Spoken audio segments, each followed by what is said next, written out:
Hello guys, मैं हूं जितेंद्र और आप सभी का स्वागत है आपके अपने यूट्यूब चैनल कॉमर्स की दुनिया में। साथियों, आज की इस वीडियो के साथ हम स्टार्ट कर रहे हैं बिजनेस स्टैटिस्टिक्स के एमसीक्यूज का सफ़र। सो गाइस, आपसे बस एक बात कहूंगा कि आप इस वीडियो के अंत तक बने रहिएगा, क्योंकि इस वीडियो में आपको कुछ ऐसे एमसीक्यूज दिए जाएंगे जो आपके प्रत्येक प्रकार के कॉम्पिटेटिव एग्जाम में कहीं ना कहीं देखने के लिए मिल जाते हैं। सो गाइस, जितने भी यूपी पीजीटी टीजीटी की प्रिपरेशन कर रहे हैं उनके लिए भी ये इंपॉर्टेंट हो सकती है वीडियो, क्योंकि यहाँ पर जितने भी एमसीक्यूज आपको दिए जा रहे हैं यही बहुत बार जो है रिपीट होते हैं। शुरू करते हैं इस वीडियो को शुरू करने से पहले एक बार फिर यही कहूँगा कि वीडियो के अंत तक बने रहिएगा, क्योंकि हर एक क्वेश्चन जरूरी होता है। साथियों, स्टैटिस्टिक्स शब्द का सबसे पहले प्रयोग कब किया गया? 1749 में, 1759 में या 1794 में? तो 1749 में इसका प्रयोग किया गया। सांख्यिकी को जर्मन भाषा में क्या कहा जाता है? तो यहाँ पर आप अच्छे से समझ लीजिए, सांख्यिकी को जर्मन में कहा जाता है स्टैटिस्टिक। ओके गाइस, सांख्यिकी के जन्म देने वाले यानी कि जनक का नाम क्या है? तो भैया ये बहुत ही इंपॉर्टेंट क्वेश्चन है, गॉटफ्राइड अचेनवाल। कहीं कहीं इसको मिलते हैं गॉटफ्राइड अकेनवाल भी कह देते हैं, लेकिन गॉटफ्राइड अकेनवाल अचेनवाल तो आपको ये समझ लेना है। भारतीय सांख्यिकी का पिता किसे माना जाता है? पीसी महालनोबिस। अब ये कंफ्यूज क्रिएट ना हो जाए कहीं, तो इसका समझ लीजिए। पहले क्वेश्चन में है सांख्यिकी के जनक का नाम, तो वहाँ पर है फादर ऑफ स्टैटिस्टिक्स। और दूसरा क्वेश्चन है इंडियन स्टैटिस्टिक्स के फादर कौन है? यह पीसी महालनोबिस। सांख्यिकी शब्द किस रूप में प्रयोग किया जाता है? तो सांख्यिकी यानी कि स्टैटिस्टिक्स जो है आपके एक वचन और बहुवचन दोनों में प्रयोग किया जाता है। सांख्यिकी को माना जा सकता है विज्ञान, कला या दोनों।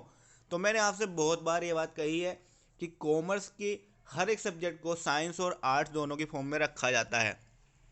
सेवेंथ क्वेश्चन है, नियोजन आजकल का व्यवस्थित क्रम है और समंकों के बिना नियोजन की कल्पना भी नहीं की जा सकती है। यह कथन किसका है?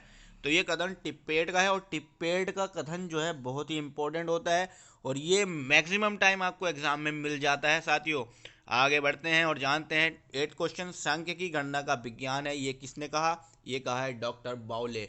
बाउले one of the most famous statistician हैं, और जिनके वजह से आज हम स्टैटिक्स के बहुत नए नए चीज़ों को सीख पा रहे हैं। सांख्यिकी में अध्ययन होता है व्यक्तिगत इकाई का, समूह का या एवं दोनों का। तो सांख्यिकी में जो अध्ययन होता है वो ग्रुप का होता है, समूह का होता है। 10वां क्वेश्चन है, सांख्यिकी माध्यों का विज्ञान किसने कहा? सांख्यिकी माध्यों का विज्ञान है, ये किसने कहा? तो ये कहा है डॉक्टर बाउले ने। बाउले बहुत फेमस है, मैं आपको बता रहा हूँ। सांख्यिकी अनुमानों एवं संभावनाओं का विज्ञान है, यह परिभाषा किसकी है? वॉडिंगटन की। सांख्यिकी का कार्य है, तो गाइस सांख्यिकी कार्य समंकों का संकलन करना, collection of data, analysis of data यानी कि समंकों का विश्लेषण करना, समंकों का निर्वचन करना, उपयुक्त सभी सब कुछ इसमें आ जाता है। तो ये थी पहली यूनिट जो हमने आपके लिए कवर की, और आगे बढ़ते हैं, दूसरी यूनिट शुरू करते हैं। सांख्यिकी अनुसंधान। अनुसंधान का उद्देश्य एवं क्षेत्र निर्धारित करना चाहिए। अनुसंधान के प्रारंभ में, अनुसंधान के अंत में, अनुसंधान के मध्य में या कभी भी। तो भैया इसके उद्देश्य और निर्धारित, देखिए किसी भी कार्य को शुरू करने के समय पर ही उसके उद्देश्य निर्धारित कर दिए जाए तो अच्छा रहेगा, वरना तो आप यही सोचते रह जाएंगे हमने काम ही किस लिए किया था। दूसरा क्वेश्चन है, सांख्यिकी अनुसंधान का क्षेत्र आधारित होता है उद्देश्य पर, संसाधनों पर, समय की उपलब्धता पर या सब कुछ। ये दो मैंने आपको एक बार बहुत ही अच्छे से बताया था कि उपयुक्त सभी आंसर में आता कैसे है। तो उपयुक्त सभी का आंसर में आना किस तरह से होता है, जब हर जो इसका जितने भी ऑब्जेक्टिव दिए हैं, अल्टरनेट दिए हैं, जितने भी विकल्प दिए हैं, वो सब अगर पॉजिटिव होते हैं तो वो सारे ही इसके आंसर बन जाते हैं। अनुसंधान की रीति है, रीति मतलब मेथड, प्रतिदर्श, संगणना या एवं दोनों। प्रतिदर्श मतलब सैंपलिंग, तो ए भी दोनों। संगणना रीति आधारित है समग्र पर, प्रतिदर्श पर या एवं दोनों पर, समग्र पर। ओके गाइस, आगे बढ़ते हैं। सांख्यिकी अनुसंधान में कौन सा कार्य नहीं किया जाता है? विभ्रम का अनुमान, समंकों का वर्गीकरण, समंकों का संपादन या अशुद्धियों का विश्लेषण। तो भैया अशुद्धियों का विश्लेषण सांख्यिकी अनुसंधान यानी कि रिसर्च के अंतर्गत नहीं किया जाता है।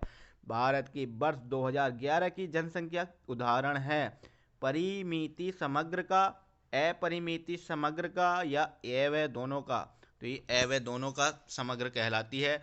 ओके गाइस, आगे बढ़ते हैं थर्ड यूनिट पर। ये थर्ड यूनिट बहुत ही इंपॉर्टेंट है, जनगणना और निर्दर्शन पर आधारित है। निर्दर्शन मतलब सैंपलिंग। निष्कर्षों की अधिक विश्वसनीयता के लिए प्रतिदर्श न्यायदर्श का आकार छोटा होना चाहिए, बड़ा होना चाहिए, सदैव समग्र का आधा होना चाहिए, या कैसा भी हो सकता है? नहीं भैया, निष्कर्ष की अधिक विश्वसनीयता के लिए प्रतिदर्श जो होना चाहिए वो बड़ा होना चाहिए। प्रतिदर्श का आकार निर्भर होता है समग्र के आकार पर, शुद्धता के अपेक्षित स्तर पर, समग्र की प्रकृति पर, उपयुक्त सभी पर। तो सभी पर। दैव यानी रैंडम सैंपलिंग निर्भर करता है। दैव निर्दर्शन निर्भर करता है अवसर पर, अनुसंधानकर्ता की इच्छा पर, उपयुक्त एवं दोनों पर, या इनमें से कोई नहीं। तो ये अवसर पर, अपॉर्चुनिटीज पर डिपेंड करता है साथियों। आगे चल रहे हैं, आगे बढ़ रहे हैं। बीकॉम फर्स्ट ईयर बस बिजनेस स्टैटिस्टिक्स के फर्स्ट सेमेस्टर में भी आपको ये देखने के लिए मिल जाएगा। टिप्पेट की रिपोर्ट का आधार क्या है? जनसंख्या।